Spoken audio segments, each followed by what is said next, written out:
Eyes on the target. Ready to fire.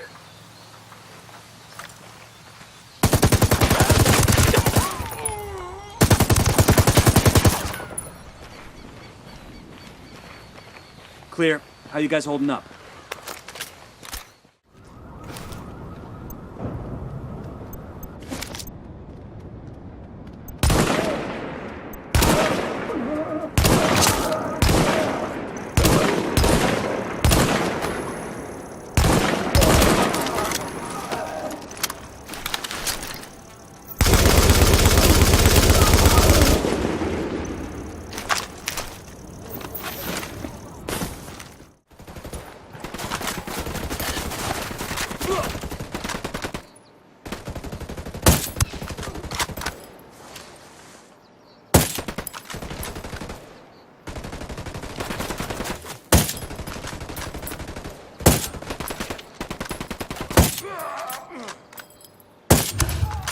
Hostile killed.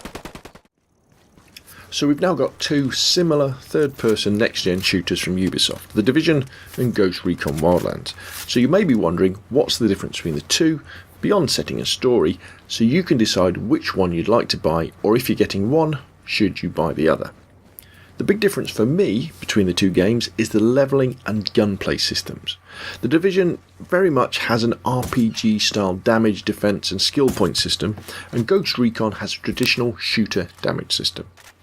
In the Division, as you progress through the game, you gain points so that you can use more powerful weapons, equipment and gadgets.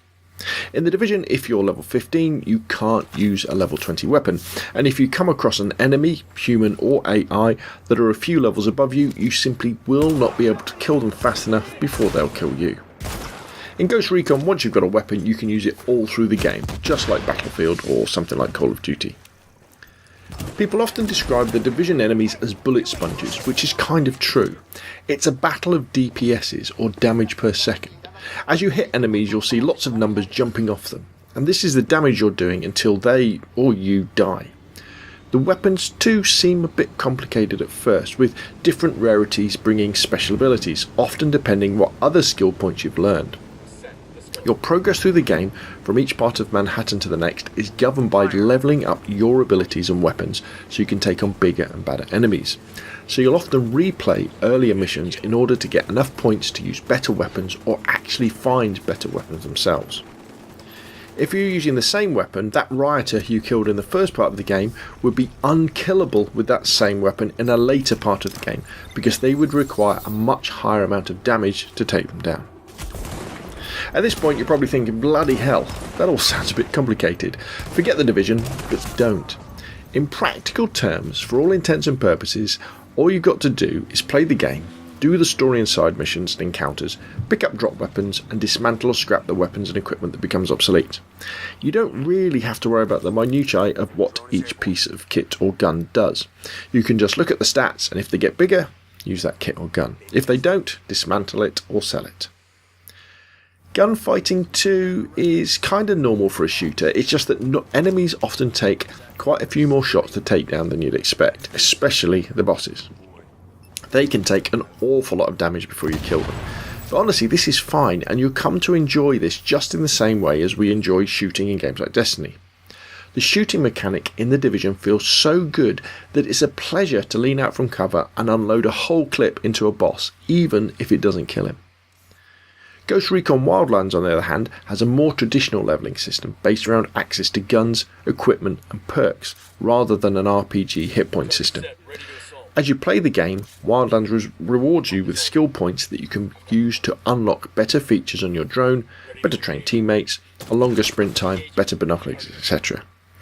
You'll only be able to access some of these features when you reach a certain level, but in effect the damage you can deal out or take is the same throughout the game, so it'll take one bullet to headshot a grunt with your sniper rifle at the beginning of the game or the end.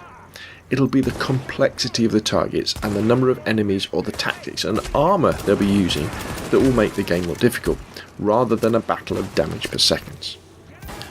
In gunfighting then, in The Division you can expect for enemies to take more damage before they go down than in Wildlands.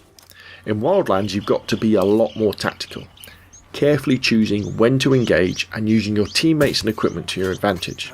Whereas in The Division, it's all about the amount of cover and damage so that you can kill the enemies, and remember, you'll die a lot quicker in Wildlands than in The Division. But in Wildlands you've got a lot more ways to fight at your disposal. Hell, you don't even need to engage the enemies yourself in Wildlands. You can use your drone to direct your AI teammates to who you want to kill, and then just waltz in at the end to pick any intel or weapons.